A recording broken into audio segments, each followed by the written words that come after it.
Hi friends, இன்றைக்கி நாட்டுக்கோழியை வச்சு சுவையான பிரியாணி எப்படி பண்ணலான்னு பார்க்கலாம் வாங்க.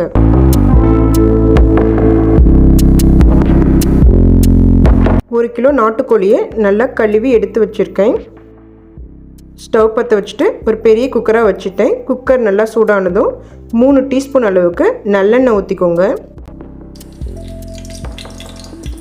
பிரியாணி இலை, பட்டை, லவங்கம், கிராம்பு இதெல்லாம் எண்ணெயில் நல்லா வதக்கிக்கலாம். 1 டீஸ்பூன் அளவுக்கு சீரகம் போட்டுக்கோங்க. 1 டீஸ்பூன் அளவு சோம்பு. நல்லா பொன்னிறமாக வர வரைக்கும் வதக்கிக்கலாம். ஒரு கைப்பிடி அளவு கருவேப்பிலை போட்டுக்கோங்க. 4 பச்சை மிளகா,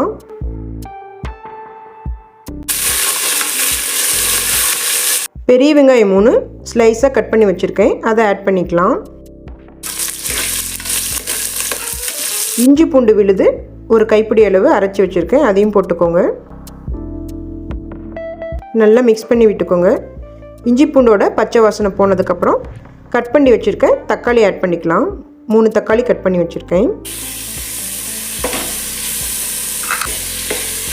தக்காளி நல்லா வதங்கட்டும். நம்ம 1 டீஸ்பூன் அளவு உப்புத்தூள் போட்டுக்கலாம். சீக்கிரம் வெங்காயம் தக்காளி நல்லா வதங்கிடும். வெங்காயம் தக்காளி நல்லா வதங்கிடுச்சு. இப்போது புதினா லீஃபை கழுவி வச்சுருக்கேன், அதை கொட்டிக்கலாம்.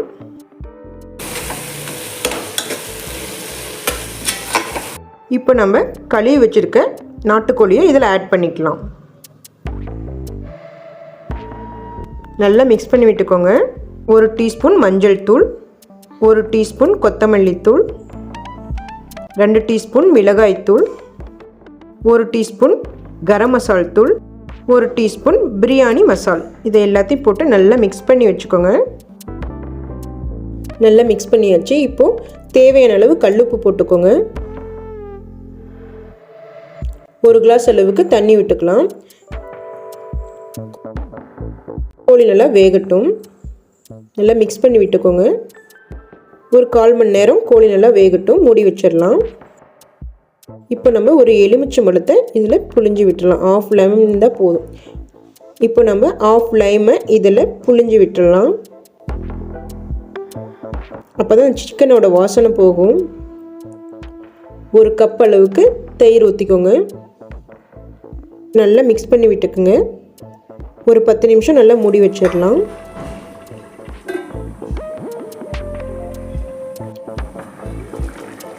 சிக்கன் நல்லா வெந்துருச்சு.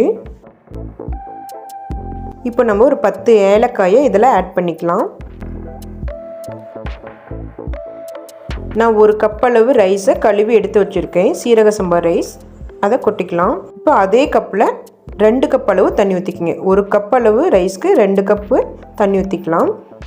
இப்போ தேவையான அளவு கல்லுப்பு போட்டுக்கோங்க. நல்லா மிக்ஸ் பண்ணி விட்டுட்டு குக்கரை மூடி வச்சிடலாம். 3 விசில் வந்துடுச்சு. சுவையான நாட்டுக்கோழி சிக்கன் பிரியாணி ரெடி. இப்போது நான் கீ எடுத்து வச்சுருக்கேன், மேலாக கீயை ஆட் பண்ணிக்கலாம். நல்லா மிக்ஸ் பண்ணி விட்டுக்கோங்க.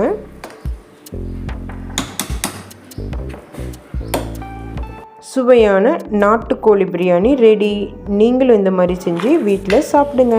வீடியோ பிடிச்சிருந்தா லைக் அண்ட் சப்ஸ்கிரைப் பண்ணுங்கள். தேங்க்யூ ஃபார் வாட்சிங் மை வீடியோஸ்.